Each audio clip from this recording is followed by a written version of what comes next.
You're sitting across from someone. Maybe it's your partner, your boss, or even a family member, and they say something that just hits you. Your chest tightens, your hands start to shake, your mind goes completely blank or races with 1,000 thoughts at once. You're triggered, and you need relief now, not in 20 minutes after a meditation session. What if I told you that you can start calming your nervous system in just 60 seconds?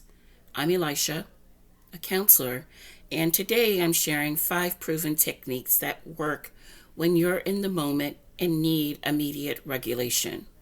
Here's what most people don't understand about being triggered. When your nervous system perceives danger, real or imagined, it activates your sympathetic nervous system. That's your fight, flight, or freeze response. Your body is literally preparing you to run from a lion, even though you're just sitting in your living room. The beautiful thing is that God designed our bodies with a built-in reset button called the vagus nerve. This nerve runs from your brain stem down through your chest and abdomen, and it's the superhighway of your parasympathetic nervous system, your rest and digest mode. When we stimulate this nerve correctly, we can literally tell our body, we're safe, we can calm down now. And the science backs this up. Studies show that specific vagus nerve exercises can reduce heart rate variability and cortisol levels within 60 to 90 seconds. But here's what I want you to understand from a faith perspective. You're not broken because you get triggered. Your nervous system is doing exactly what it was designed to do, protect you. Our job is to gently guide it back to safety.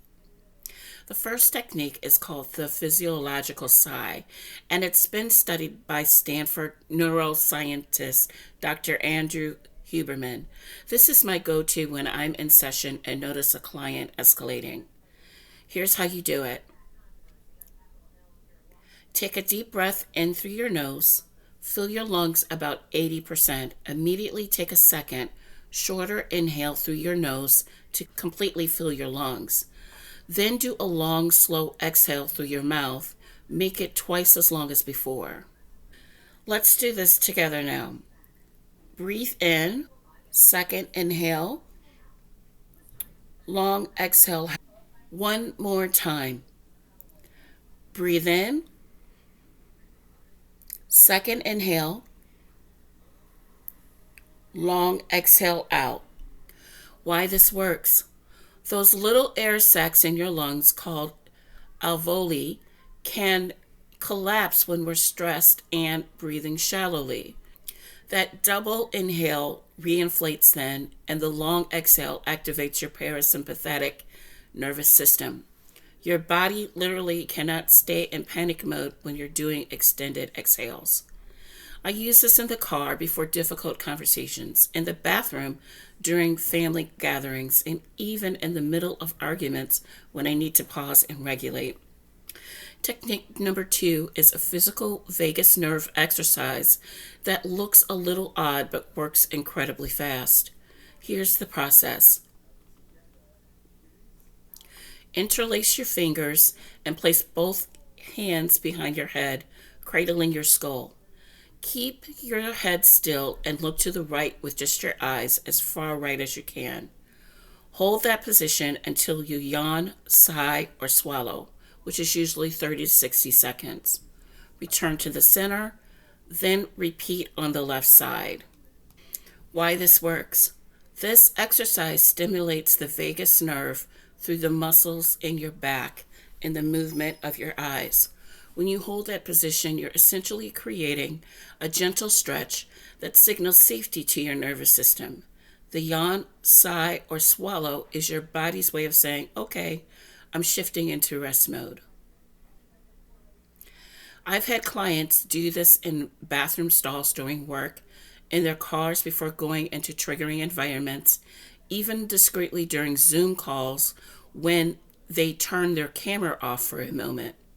Technique 3 is called bilateral stimulation, and if you've ever done EMDR therapy, you'll recognize this. Here's the simple version. Cross your arms over your chest, hands on opposite shoulders like you're giving yourself a hug. Alternate tapping your shoulders, left, right, at a comfortable place. Continue for 60 seconds while taking slow breaths. You can also do this by tapping your thighs if crossing your arms feels too vulnerable in public. Why this works. Bilateral stimulation activates both hemispheres of your brain, which helps process emotional distress and reduces amygdala activation. That's your brain's fear center. This technique is particularly powerful for trauma survivors because it mimics the natural processing that happens during REM sleep. From a spiritual perspective, I love that this technique literally feels like you're holding yourself with compassion, the way God holds us in our distress.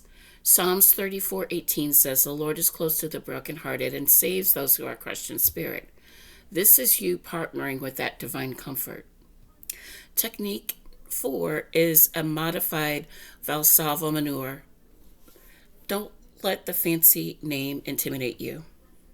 Take a deep breath in, close your mouth, and pinch your nose shut. Gently try to exhale through your nose like you're popping your ears on an airplane for 10 to 15 seconds. Release and breathe normally 2 to 3 times within 60 seconds. Important safety note. If you have heart conditions, high blood pressure, or are pregnant, skip this one and use the other techniques. Always listen to your body. Why this works. This increases pressure in your chest cavity, which stimulates the vagus nerve and triggers your parasympathetic nerve response. It's like hitting a manual override button on your stress response. I've used this technique before public speaking, before difficult counseling sessions, and when I wake up with anxiety in the middle of the night.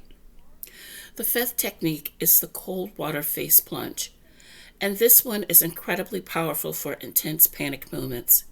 Here's what you do. Fill a bowl or sink with cold water. Add ice if you have it. Take a deep breath in, hold it, plunge your face into the water for 15 to 30 seconds. Come up, breathe, and repeat if needed. If you can't access water, you can always hold a cold pack or ice cubes against your face, especially your eyes and your cheeks. Why this works? This triggers something called the mammalian dive reflex. When cold water hits your face, your body thinks you're diving underwater and automatically slows your heart rate to conserve oxygen. It's an evolutionary response that overrides your panic response. This is my emergency technique. When nothing else is working and I need immediate relief, I keep a cold pack in my freezer specifically for this purpose. Now, here's what I need you to understand. These techniques are tools, not magic wands. If you try one and it doesn't work immediately, that doesn't mean you're doing it wrong or that you're beyond help. 3 common mistakes I see. 1. Expecting perfection. Your nervous system might need multiple rounds. If one technique brings you from a 10-10 panic to a 7 out of 10, that's progress. Do another round. 2. Fighting the process. Some people try these techniques while mentally resisting. This won't work, this is stupid, I'm too far gone. Your nervous system can sense that resistance. Approach these with curiosity and compassion. Number 3, ignoring the underlying issue.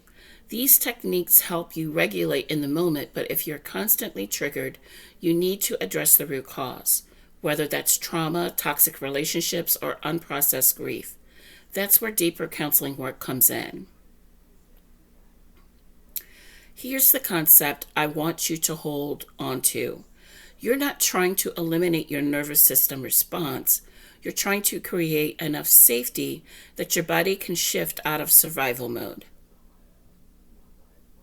Sometimes the most spiritual thing you can do is honor your body's signals and give it what it needs to feel safe. So, how do you actually use these in real life? Let me give you a practical framework. For anticipated triggers, if you know you're walking into a difficult situation, a family gathering, a tough conversation, a performance review, do 2 to 3 rounds of the physiological sigh beforehand. Create a baseline of calm. For sudden triggers, when something catches you off guard, the cold water technique or vagus nerve reset work fastest because they're physical interruptions to your panic response. For ongoing regulation, practice bilateral stimulation daily, even when you're not triggered. This trains your nervous system to access calm more easily. Create a regulation toolkit. Keep cold packs in your freezer. Save this video to your phone. Write these techniques on a note card in your wallet. When you're in fight or flight, your prefrontal cortex goes offline. You can't think clearly. Having external reminders helps. And here's something I do with my counseling clients. Practice these when you're calm first. Your nervous system learns better when it's not in crisis mode. Spend this week trying each technique when you're relatively regulated, so your body knows what to do when you actually need it. Let me share a story from my practice that illustrates why this matters. I had a client, we'll call her Sarah, who had severe childhood trauma. She would get triggered in her marriage constantly, and her go-to response was to completely shut down or explode in anger. We started with just the physiological sigh. I taught her in session, and we practiced it together. The first few times she tried it at home during an argument, it didn't work.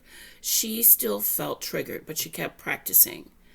After about 2 weeks, something shifted. She told me, Elisha, I was in the middle of a fight with my husband, and I felt that familiar panic rising. I excused myself to the bathroom, did the breathing techniques 3 times, and when I came back, I could actually hear what he was saying instead of just reacting. That's the goal.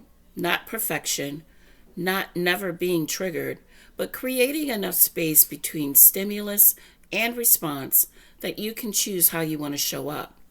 Sarah eventually added the other techniques to her toolkit, and 6 months later, she told me that her marriage felt completely different. Not because her husband changed, but because she could regulate herself enough to stay present. I want to close with this truth. Your healing journey is not just about managing symptoms. It's about reclaiming the peace that God has intended for you. Isaiah 26:3 says, "You will keep in perfect peace those whose minds are steadfast, because they trust in you." But here's what I've learned as both a counselor and a person of faith. Sometimes trust requires action. Sometimes faith looks like doing the physiological sigh before you pray. Sometimes trusting God means honoring the body He gave you and using the tools He's provided through science and wisdom. These techniques aren't replacing your faith, they're partnering with it. You're not weak for needing them, you're wise for using them. Your action steps. Choose one technique from this video to practice this week. Set a reminder on your phone or whatever else you need to use in order to remind yourself that you're going to do that. I hope this video supported. If you like the content and would like for me to continue more content like this, go ahead and hit subscribe and let me know in the comments. I wish you greater peace and healing as you move forward within your healing journey.